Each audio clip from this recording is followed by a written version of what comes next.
এসেছি আল্লাহ পাক তার কাছ থেকে উত্তরগুলো নেওয়ার জন্য, কিন্তু আল্লাহ উত্তর নিব কি করে? তাকে তো জাগ্রত করতে পারি না, ফেরেশতা পাখিটি তাকে জাগ্রত করতে দেয় না। আল্লাহ কি করতে পারি তুমি আমাদেরকে বলো। আল্লাহ পাক তখন ফেরেশতাদেরকে নাক দিয়ে বলবেন, রে ফেরেশতারা শোনো, দুনিয়ার সব কবরে তোমরা যাবে, সবার কবরে তোমরা প্রশ্ন করবে, কিন্তু আমি আল্লাহ পাক গুনে গুনে 7 প্রকার ইমানদারের বৈশিষ্ট্য বর্ণনা করে দিলাম। এই 7 প্রকার ব্যক্তির কবরে তোমরা যাবে না, ওদের কবরে তোমরা প্রশ্ন করবে না।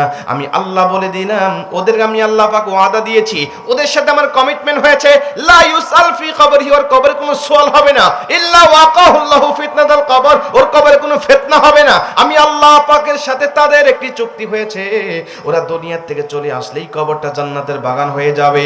অতএব জান্নাতের বাগানে প্রশ্ন করে তাদের বিভ্রান্ত করার প্রয়োজন হবে না। উত্তর যদি নিতে হয় আমি আল্লাহ পাকের কাছে আসবি, আমি আল্লাহ বান্দার পক্ষ থেকে তোমাদেরকে উত্তরগুলো দিয়ে দিব। জোরে কোন সুবহানাল্লাহ। ওকে ডিস্টার্ব করার দরকার নাই, আমার কাছে আসবে, আমি আল্লাহ পাক ওদের পক্ষ থেকে তোমাদের উত্তরগুলো দিয়ে দিব। তাও জান্নাতের বাগানে বান্দাদেরকে তোমরা বিভ্রান্ত করো না, আতঙ্ক দিও না। জোরে কোন সুবহানাল্লাহ। কয়টা ইমানদার? 7 প্রকার ইমানদারের কবরে কোনো প্রশ্ন হবে না। একটু মনোযোগ দিয়ে দেখেন তো দেখি, এই ইমানদারগুলোর মধ্যে আমি মানে থেকেছি কিনা, বা আমাদের বাবা মা ভাই বোন আত্মীয়স্বজন যারা চলে গেছে তাদের মধ্যে এরকম কোনো একটা গুণ তারা অর্জন করতে পেরেছিল কিনা, আমি পেরেছি কিনা, 7টার মধ্যে কয়টা আছে, বা একটাও নাই কিনা, বা কয়টা বাকি আছে, এগুলো একটু মনোযোগ দিয়ে শোনেন। আশা করি আজকের মাহফিল আপনার হেদায়েতের জন্য, নাজাতের জন্য একটা উসিলা হতে পারে ইনশাআল্লাহ। আমি আপনাকে বিলিভ করে বলছি যে এই মাহফিলে ঢুকেছেন যেমন ঈমান নিয়ে, বের হওয়ার সময় কিছুটা হলেও আল্লাহ পাক আপনার ঈমানটাকে বাড়িয়ে দিবে ইনশাআল্লাহ। রাত তো অনেক জেগেছেন, অনেক কাজ করেছেন, অনেক জায়গায় গিয়েছেন, আজকে একটু রাত জাগেন কোরআনের জন্য। আশা করা যায় যে আজকের রাত জাগাটা আপনার জন্য সার্থক হবে, সফল হবে ইনশাআল্লাহ। তাহলে প্রথম নম্বরে নবীজি বলছেন এই পাখি যে ব্যক্তি দুনিয়ার জমিনে একটা তৈরি করে আসছে, পাখিটা কেমনে তৈরি করলো? নবীজি বলেন, দুনিয়ার জমিনে এশারার নামাজের পরে ঘুমিয়ে যাওয়ার আগে মাত্র একটা করে সূরা যে ব্যক্তি দুনিয়ার থেকে তেলাওয়াত করে চলে এসেছে, ওইকে আল্লাহ পাক এই সূরাটাকে পাখির আকৃতি ধারণ করাইয়া কবরে সিকিউরিটি গার্ড হিসাবে নিযুক্ত করেছে। এই সূরাটির নাম হলো সূরাতুল মুলুক। কি সূরা? সূরাতুল মুলুক। মাত্র 30টা আয়াত বিশিষ্ট একটি সূরা। এই সূরাটা যদি আপনি মুখস্থ করতে চান, তাহলে একটা আয়াতও যদি আপনি প্রতিদিন মুখস্থ করেন, 1 মাসের মধ্যে পুরা সূরা মুখস্থ হয়ে যাবে। এটা মুখস্থ করার সবচেয়ে ভালো একটা মাধ্যম আসতেছে রমজান মাস। 30 দিন যদি একটা করে আয়াত মুখস্থ টার্গেট নেন আপনি, যে প্রতিদিন প্রতি রোজায় আমি একটা করে আয়াত মুখস্থ করব, পুরা রমজান মাসে আপনার সূরাতুল মুলুক মুখস্থ হয়ে যাবে। আর এটা তেলাওয়াত করার কারণে কবরের জগতে আল্লাহ যে ফজিলত, যে ফায়দা আপনাকে দিবে, নিজের চোখে দেখেই আপনি সন্তুষ্ট হয়ে যাবেন। কয়েকজন ব্যক্তিকে টার্গেট নেওয়া যায় যে রমজান মাসে সূরাতুল মুলুক মুখস্থ করবো ইনশাআল্লাহ? 10 জন ব্যক্তি হাত তোলেন, আমি দেখতে চাই 10 জন ব্যক্তি। মাশাআল্লাহ, এটা 100 জন হয়ে গেছে, আলহামদুলিল্লাহ, হাত নামান। আপনারা নিয়ত করেন যে রমজান মাসে একটা করে আয়াত আমি মুখস্থ করবো সূরাতুল মুলকের। পুরা রমজানে আমি 30টা আয়াত মুখস্থ করে একটা সূরা আমি মুখস্থ করে ফেলবো। আল্লাহ পাক আপনাদেরকে আমাদেরকে সহজ করে দিন, জোরে কোন আমিন। এক নম্বর আমল, যে ব্যক্তি সূরাতুল মুলুক পড়ে দুনিয়া থেকে বিদায় নিয়ে চলে যায়। নবীজি বলেছেন শুধু কবরে তাকে পাহারা দিবে তা নয়, এই সূরাতুল মুলুক কবরে, হাসরে, মিজানে, ফুলসিরাতে প্রত্যেকটা ধাপ পার করাইয়া আগে আগে আল্লাহ পাকের কাছে তর্ক করে সুপারিশ করে করে জান্নাতের মধ্যে ঢুকায় দেবে। মুসলমান ভাইরা লক্ষ্য করেন, 2 নম্বরে নবীজি বলেন, যদি কোনো ব্যক্তি মাত্র একটা আয়াত পাঠ করে দুনিয়া থেকে বিদায় নিয়ে চলে যেতে পারে, আল্লাহ পাক তার কবরটাকেও জান্নাতের বাগান বানিয়ে দিবে। এই আয়াতটা হলো সূরাতুল বাকারার 255 নম্বর আয়াত, যেটাকে আয়াতুল কুরসি বলা হয়। নবীজি বলেন, এই আয়াতুল কুরসি যে ব্যক্তি একবার পাঠ করে 5 ওয়াক্ত ফরজ নামাজের পরে, সালাম ফিরানোর পরে একবার করে তেলাওয়াত করতে পারে, আমার আল্লাহ পাক তাকে শুধু তো জান্নাতের মধ্যে ঢোকায় দিয়েছে, শুধু মরে না বিধায় পরিপূর্ণ জান্নাতের মধ্যে ঢুকতে পারে না, মরণ যখন হয়ে যাবে সরাসরি বান্দা জান্নাতের মধ্যে ঢুকে যাবে। জোরে কোন সুবহানাল্লাহ। এই আমলটাও আমরা মুখস্থ করার টার্গেট নিলাম ইনশাআল্লাহ। আয়াতুল কুরসি জানি অনেকের মুখস্থ আছে, যদি যাদের নাই আপনারা মুখস্থ করে নেবেন। তাহলে কয়টা হলো? 2টা। এইবার একাধারে আমি 5টা হাদিস শোনাচ্ছি আপনাদেরকে। এই 5টা হাদিস, 5টা চিহ্ন, 5টা আলামত, 5টা লক্ষণ। দেখেন তো আমাদের মা বাবা ভাই বোন আত্মীয় স্বজন যারা মারা গেছে, এদের সাথে এই 5টা চিহ্নর কোন একটা চিহ্ন মেলে কিনা, কোন একটা লক্ষণ তাদের মধ্যে দেখা গিয়েছে কিনা। যদি দেখা যায়, নবীজি বলেন খুশ নসিব, ও মারা গেছে তো সরাসরি জান্নাতে চলে গেছে।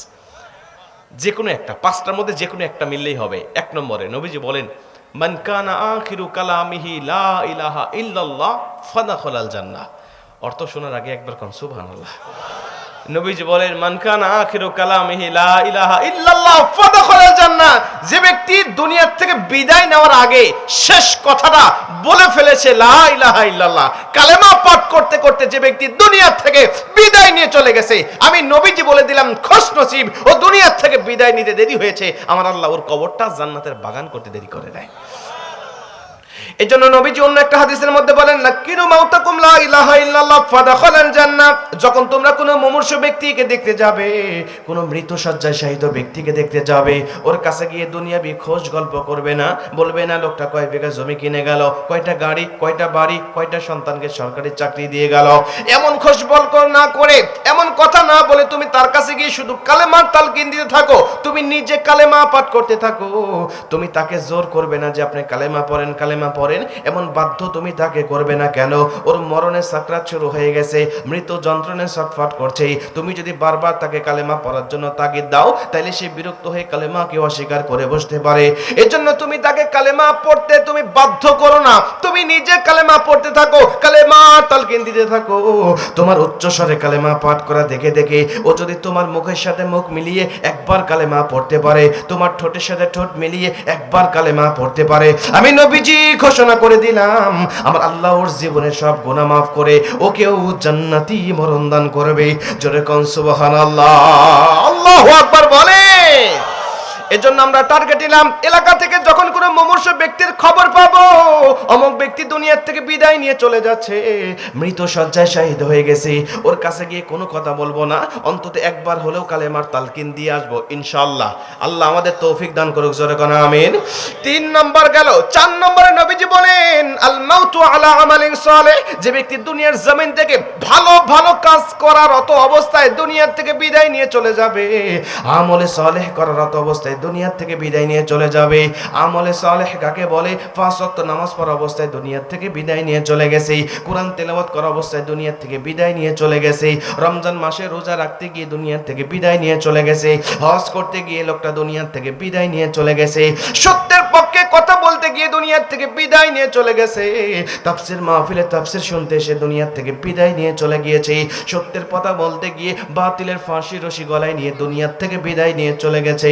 নবী যে বলে খুশনসিব, আমি নবী বলে দিলাম ওই ব্যক্তি দুনিয়া থেকে বিদায় নিতে দেরি হয়েছে, আমার আল্লাহ ওর কবরটা জান্নাতের বাগান করতে দেরি করে নাই। জোরে কোন সুবহানাল্লাহ। নবীজি এই হাদিসের এগেইনস্টে অন্য একটা হাদিস বর্ণনা করেন, বলেন উম্মত যদি আমলে সালেহ করার মতো অবস্থায় তোমার মৃত্যু হয়ে যায়, তাহলে তুমি যেমন জান্নাতি মরণ পাবে, কিন্তু এটার যদি উল্টা হয়, তুমি বদ আমল করতে করতে দুনিয়া থেকে বিদায় নিয়ে চলে গেছো, তুমি পাপ করতে করতে দুনিয়া থেকে বিদায় নিয়ে চলে গেছো, কবিরা গুনাহ করার অত অবস্থায় দুনিয়া থেকে বিদায় নিয়ে চলে গেছো, আমি নবী বললাম বদ নসিব, আমার আল্লাহ তোমার মরণটা